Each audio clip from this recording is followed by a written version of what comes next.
Hey everyone, welcome to the channel. पहला video है मेरा इस चैनल पे एंड स्टार्ट ही हम लोग कर रहे हैं मॉडर्न हिस्ट्री से, advent of Europeans and consolidation of British power. So let's start. I am not a teacher, just a student like all of you. So here we go. Historical trade links. Centuries of trade existed between India and Europe, as seen in the Sangam age with Roman gold and goods being discovered in India. Centuries of trade था India और Europe के बीच में काफ़ी समय से। हम लोग संगम एज में ये चीज़ देख चुके हैं विद रोमन गोल्ड और goods being discovered in India. ये रोमन गोल्ड्स और गुड्स हम लोग को इंडिया में मिले हैं संगम एज के। Trade routes included the Silk Route via the Amu Dari River, Caspian Sea and Black Sea। Trade routes जो थे इंक्लूडेड कौन कौन से ट्रेड रूट थे, तो सिल्क रूट था, कैस्पियन सी था, ये सब ब्लैक सी, सब कुछ कुछ थे जो ट्रेड रूट थे। And sea route via Arabian sea and Mediterranean sea. Italian merchants played a significant role using the geographical advantages over the Mediterranean to gain influence। Italian merchants जो थे एक सिग्निफिकेंट रोल प्ले किए थे, उनको एक geographical advantage था Mediterranean सी के ऊपर, क्योंकि देखो वहाँ पे कि उस एरिया को, मेडिटेरियन वाला एरिया को इटालियन मर्चेंट्स यूज़ करने लगे, तो मतलब कह सकते हो ये अरेबियन लोग यूज़ करने लग गए थे, जिस कारण से लोगों को फाइंड करना पड़ा था दूसरा रूट इंडिया तक आने के लिए। यूरोपियंस इन इंडिया बात किया जाए डिटेल का, तो स्टैब्लिश हुए पहले पोर्तुगीज़ आए, फिर डच आए, इंग्लिश हुए, फिर डेनिश हुए, फिर फ्रेंच हुए, कुछ कुछ यूरोपियंस आए इंडिया में। अब यहाँ पे ये बना हुआ, इसको देख ही लेते हैं। पोर्तुगीज़ ईस्ट इंडिया कंपनी 1498 में सबसे पहले कोई आया तो ये आए, इस्टेब्लिश हुए। डच 1602 में हुए थे, ऐसे करके नहीं। इंग्लिश हुए थे 1600 में, डैनिश आया 1616 में और फ्रेंच 1664 में। हेड क्वार्टर कैपिटल बात किया जाए तो पोर्तुगीज़ का हेड क्वार्टर था गोवा, जो और पोर्तुगीज़ का था। डच का पुलिकट था जो कि नागापट्टनम में था।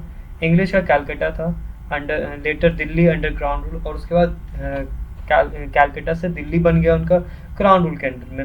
1616 ये आए थे डच आए थे, इनका त्रांकिबार था, त्रांकिनबार। 64 में फ्रेंच आया था, इनका पौंडीचेरी था, जो कि पुंडीचेरी बोलते हैं। ट्रेडिंग सेंटर्स का बात किया है तो पोर्तुगीज़ का कैलिकट, पुलिकट, डच का मसूलीपट्टनम, सूरत, मद्रास, हुगली, बॉम्बे, कैलकटा, ये कुछ ट्रेडिंग सेंटर्स जो थे जो इंग्लिश के थे। ईयर ऑफ डिपार्चर का बात किया जाए तो पोर्तुगीज़ चले गए थे 61 में, 1961 में पोर्तुगीज़ गए थे। कह सकते सबसे पहले यही आए थे और सबसे लास्ट में यही गए थे गोवा को छोड़ के। एटलीस्ट गोवा लास्ट ही था जो लोग हम लोग को वापस दिए थे। 1825 में डच गए थे। 58 में क्राउन रूल आ गया था, 1858 में क्राउन रूल आ गया था, और ब्रिटिश था, ब्रिटिश एम्पायर लेफ्ट किया 1947 जब हम लोग को आज़ादी मिलता है। 1845 में sold to British, Danish East India Company British को छोड़ करके चले गए थे छोड़ के। 1954 में फ्रेंच चले गए थे। फर्स्ट फैक्ट्री का बात किया तो कैलिकट में ही 1500 में फर्स्ट फैक्ट्री हुआ था पोर्तुगीज़ का। मसूलीपट्टनम इन 1605 में हुआ था डच का। परमानेंट फैक्ट्री एट सूरत इन 1613 में परमानेंट फैक्ट्री जो था इंग्लिश का वो 1613 में सूरत में हुआ था, और टेम्प्रेरी मसूलीपट्टनम में था 11 में। तो अगर बोला जाए तो पहला फैक्ट्री जो था मसूलीपट्टनम में था इंग्लिश का 1611 में, यहाँ पे आप लोग देख सकते हो 1611 में, और सूरत में उनका जो था परमानेंट फैक्ट्री पहले था। फर्स्ट फैक्ट्री इंडिया सूरत था इनका फ्रेंच का। अब पोर्तुगीज़ का बात करते हैं, Portuguese in India. Papal authority in 1454 Pope Nicholas V granted Prince Henry of Portugal the right to explore the East including India। Pope Nicholas V जो थे वो ग्रांट करते हैं प्रिंस हेनरी ऑफ पोर्टुगल को कि जाओ भाई तुम जाके ईस्ट में अपना एक्सप्लोर कर सकते हो, इंक्लूडिंग इंडिया तक का परमिशन लोग दे दिए थे। ट्रीटी ऑफ टॉर्डेसल्स 1494 में ट्रीटी होता है। Portugal and Spain divided the non Christian world by an imaginary line in the Atlantic. Portugal और स्पेन डिवाइड कर देते हैं पूरे वर्ल्ड को, नॉन क्रिश्चियन वर्ल्ड को, दो लाइन में, इमेजिनरी लाइन के द्वारा दो पार्ट में डिवाइड कर देते हैं। Portugal gained rights over territories east of this line, which included India. Portugal को राइट्स मिल जाता है ट्रेड करने का ईस्ट में, उस लाइन में जिसमें हम लोग इंडिया आते हैं, और स्पेन को मिलता है वेस्ट में, जो कि अमेरिका होता है।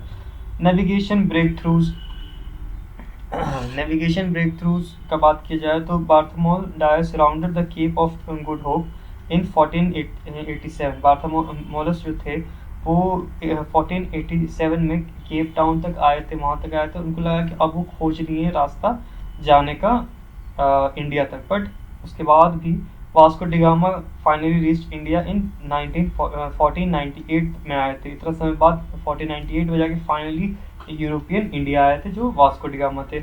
Opening the sea route for European trades, यहाँ पे यूरोपियन ट्रेड्स के लिए रास्ता खुल गया था। की पोर्तुगीज फिगर्स इन इंडिया, कौन कौन से की पोर्तुगीज फिगर्स थे जो इंडिया है? वास्को डिगामा सबसे इंपॉर्टेंट पोर्तुगल फिगर थे। अराइव्ड इन इंडिया इन 1498 में आते हैं। Guided by Gujarati pilot named Abdul Majid, Abdul Majid के द्वारा गाइड किए गए थे। अब्दुल माजिद उनको लेके आए थे गुजरात में, सॉरी इंडिया में। Received friendly reception from the Zamorin of Calicut, Calicut में आए। कैलिकट के जो राजा थे जमोरिन, काफ़ी उनका फ्रेंडली वेलकम किए। Return in 1501 and establish a factory at Cannanore, जो कि केरला है। केरला में एक फैक्ट्री इस्टेब्लिश करते हैं 1501 में, जब वापस वो आते हैं। विजिटेड इंडिया थ्राइस, 3 बार इंडिया को विजिट करते हैं, सबसे पहले 98 में, फिर 1501 में, और फिर 1524। And died in coaching in 1524 in India, India में ही उनका डेथ होता है। कोलेरा, आई थिंक कोलेरा का कारण होता है, एग्जैक्ट रीजन मेरे को नहीं याद है, बट हाँ।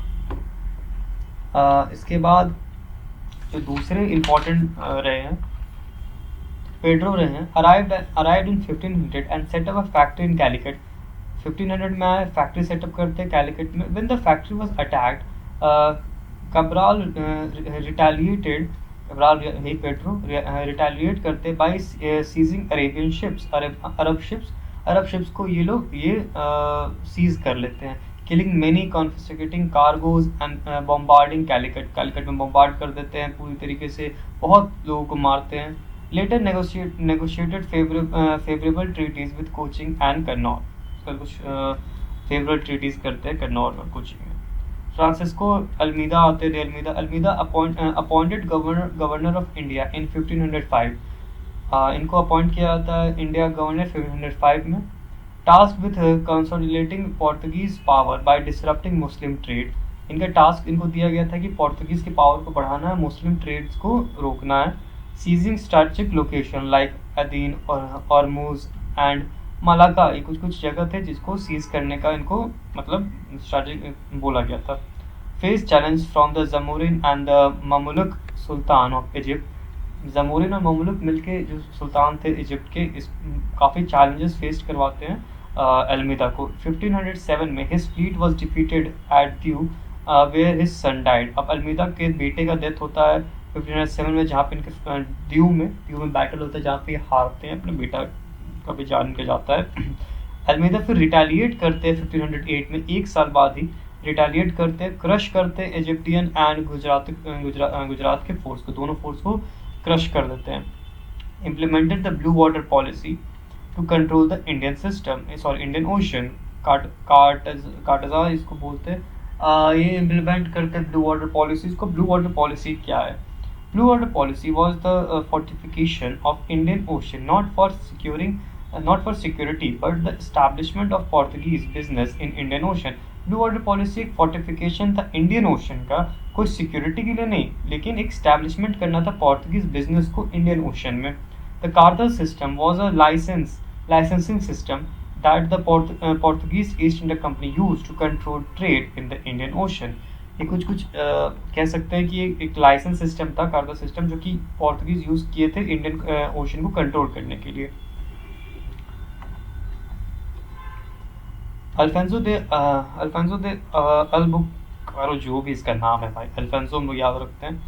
अल्फांसो थे टुक ओवर द गवर्नर इन 1509। अब यहाँ पे अल्मीदा चले जाते हैं, 1509 में अल्फांसो आते हैं। इनको कहा जाता है, अल्फांसो कहा जाता है real founder of Portuguese power, Portuguese power के रियल फाउंडर इन्हीं को माना जाता है।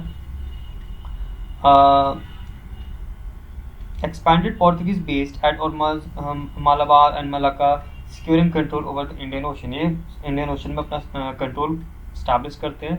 Acquired Goa in 1510. 1510 में गोवा को acquire करते हैं from Sultan of Bijapur. Sultan of Bijapur से गोवा को लेते हैं. The first Indian territory under European control since Alexander the Great. जो अफांसो थे, ये गोवा को अपने अंदर में लेते ही पहला बनता है European control territory of India. एक इंडिया का कोई पार्ट को कंट्रोल किया जो लिया गया किसी यूरोपियन के द्वारा अलेक्जेंडर द ग्रेट के बाद. ये यूपीएससी 2022 में पूछा भी गया था. तो कब हुआ था? 1510 में गोवा को अंडर पोर्टुगीज रूल के अंदर लाया गया था. Introduce new crops like tobacco and cashews, encourage intermarriage and abolish sati. Introduce किए थे नए क्रॉप्स लाइक टोबैको और काजू को या कैशू जो हम लोग बोलते हैं. इनकरेज की इंटर मैरिज, यानी जो पोर्टुगीज सोल्जर्स थे जो लोग वहाँ रहने गए तो उनको उनका शादी इंडियन वुमेन्स के साथ करवाया जा रहा था और यहाँ पे सती को एबॉलिश किया गया. Instituted a permit system for other ships and establish Portuguese settlers as landlords India. जो भी पहला परमिट सिस्टम को इंस्टीट्यूट किया गया दूसरे शिप्स के लिए जो भी यार उनको परमिट लेना होगा. और पोर्तुगीज जो लोग पोर्तुगीज के जो लोग वहाँ रहने लग गए थे उनको लैंडलॉर्ड का उपाधि दिया गया गोवा में. नीनो दा जो है चुना क्या नाम है यार, became governor in 1529 and moved the Portuguese capital from Cochin to Goa in 1530. जो नीनो थे ये हम लोग के 29 में बनते हैं गवर्नर और इनका मेन वर्क था कैपिटल को मूव कर देते हैं कोचिंग से गोवा. 1534 बहादुर शाह ऑफ गुजरात ceded यानी given Basin and promised due to the Portuguese for their support against Humayun. 34 में बहादुर शाह जो गुजरात है तो वो दे देते हैं बासीन को पोर्तुगीज को और प्रॉमिस करते हैं ड्यू भी दे देंगे ताकि पोर्तुगीज सपोर्ट कर दे उनका against Humayun. But however relations soured after Humayun's withdrawal from Gujarat. But जो रिलेशन था ये बहादुर शाह और पोर्तुगीज में वो काफ़ी ख़राब हो जाता है आफ्टर जब हुमायूं गुजरात से निकल जाते हैं, लीडिंग टू कॉन्फ्लिक्ट. काफ़ी कॉन्फ्लिक्ट होता है. Bahadur Shah was killed by the Portuguese in 1537. 1537 में बहादुर शाह को मार दिया था पोर्तुगीज को द्वारा ड्यूरिंग नेगोशिएशन. जो नेगोशिएशन होता उसी समय. Expanded Portuguese influence in Bengal making Hooghly their base. Portuguese Bengal में अपना पोर्तुगीज जो है बंगाल में अपना वर्चस्व फैलाते हैं और हुगली को अपना बेस बनाते हैं. नोट कहने की बात है यहाँ पे कि मिडेवल रूलर जो थे Krishna Devaraya gave permission to the Portuguese to build a fort at Bhatkal में. यहाँ पे बक्ताल में फोर्स करने का ऑप्शन दे दिए थे. ये भी क्वेश्चन पूछा जा चुका है. Administration of India under Portuguese. अब पोर्तुगीज के समय एडमिनिस्ट्रेशन कैसा था इंडिया में. जो geographical expansion controlled Goa, Mumbai, Daman and Diu, southern trading post and military post in Santhome जो चेन्नई में है एंड नागपट्टनम. गोवा कंट्रोल किए, मुंबई, दमन और दीव कंट्रोल किए, सदर्न ट्रेडिंग पोस्ट को कंट्रोल किए, मिलिट्री पोस्ट जो इनका संथाम में था जो चेन्नई में था और नागपट्टनम में कुछ जगह था जहाँ ये कंट्रोल अपना बैठाए थे. मेजर ट्रेडिंग सेंटर्स कौन से मेजर ट्रेडिंग सेंटर्स से पोर्तुगीज के? मैंगलोर, कैलिकट, कन्नौर, कोचिंग 16th सेंचुरी में, Hooghly, West Bengal became crucial. कुछ पार्ट थे जो कि जगह थे जो कि इनके मेन ट्रेडिंग सेंटर्स थे. अब रिलीजियस पॉलिसीज़ का बात की जाए तो पोर्तुगीज़ का रिलीजियस पॉलिसी है focus on promoting Christianity and persecuting Muslims. इनका था कि फोकस किया गया प्रमोट करना, क्रिश्चियनिटी को प्रमोट करना है और परसिक्यूट किया जा रहा था, मुस्लिम को मारा जा रहा था. इनिशियली टॉलरेंट ऑफ हिंदूज को लेकर काफ़ी टॉलरेंट थे. Later persecuted for force conversion. लेकिन उसके बाद ये लोग फोर्स कन्वर्शन करने लगे हिंदूज का भी, जिनमें काफ़ी हिंदूज को भी मारा गया. सेंट जेस्यूस टू मुगल कोर्ट 1580 में attempt to convert Akbar failed. जेस्यूस को भेजा गया था मुगल कोर्ट में, अटेम्प्ट था उनका कि कन्वर्ट किया जाए अकबर को, बट कर नहीं पाए थे. एक्चुअली अकबर ही बुलाए थे कुछ जानकारी इकट्ठा करने के, बट इनको लगा था कि ये लोग कर सकते हैं कन्वर्ट, बट कर नहीं पाए obviously. Political relation with the Mughals. Initially good relation with Akbar and Jahangir. Initially जो रिलेशन था पोर्तुगीज का वो अकबर और जहांगीर के साथ अच्छा था, but deteriorated after British enter in 1608। But British के एंटर के बाद ये जो रिलेशन था मुगल्स के साथ काफ़ी ख़राब हुआ, क्योंकि ब्रिटिश सपोर्ट करने लग गए थे मुगल सपोर्ट करने लग गए थे ब्रिटिश को, जो कि पोर्तुगीज को एकदम पसंद नहीं आ रहा था। Portuguese engage in piracy एंगरिंग the Mughal government. Portuguese यहाँ तक कि पायरेसी में भी घुसे हुए थे, जो कि मुगल्स को बिल्कुल पसंद नहीं आ रहा था, जो कि रिलेशन खराब कर रहा था।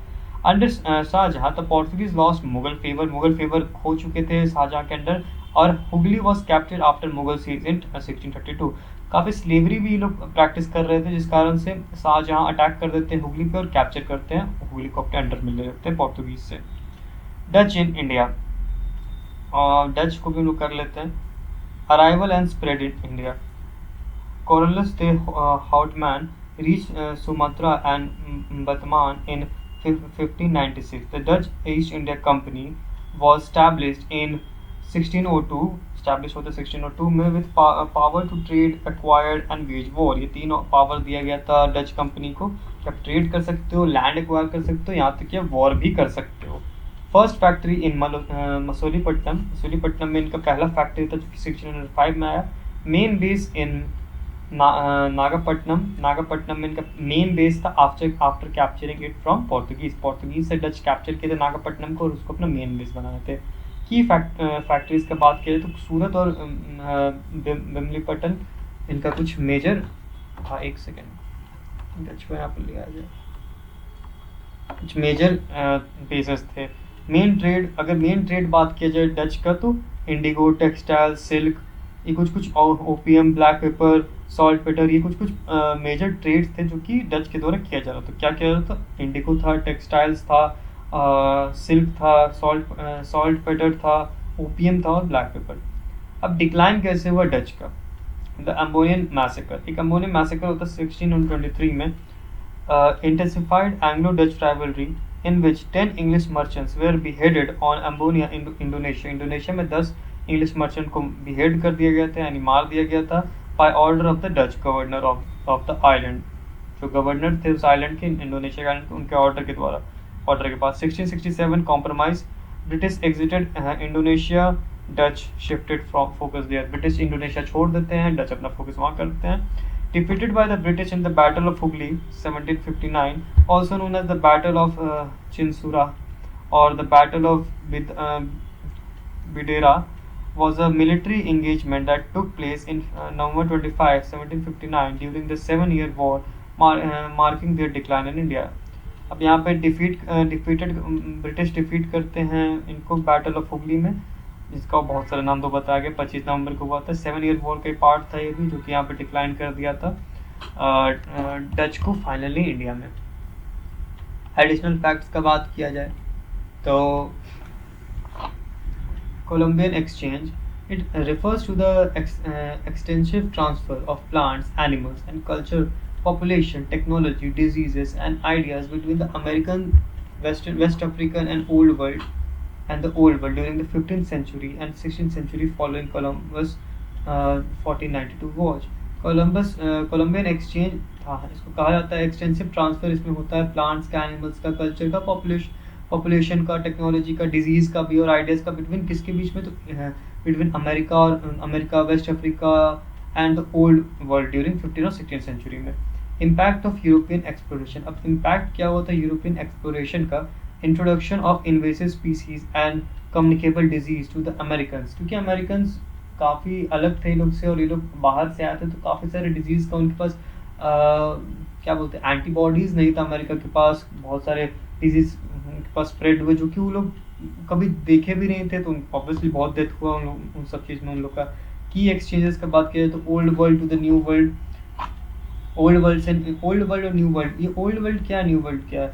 ओल्ड वर्ल्ड में आते हैं यूरोप, एशिया और अफ्रीका, जो पहले डिस्कवर कर लिए गए थे। न्यू वर्ल्ड में आता है नॉर्थ अमेरिका, साउथ अमेरिका और कैरिबियन आइलैंड्स।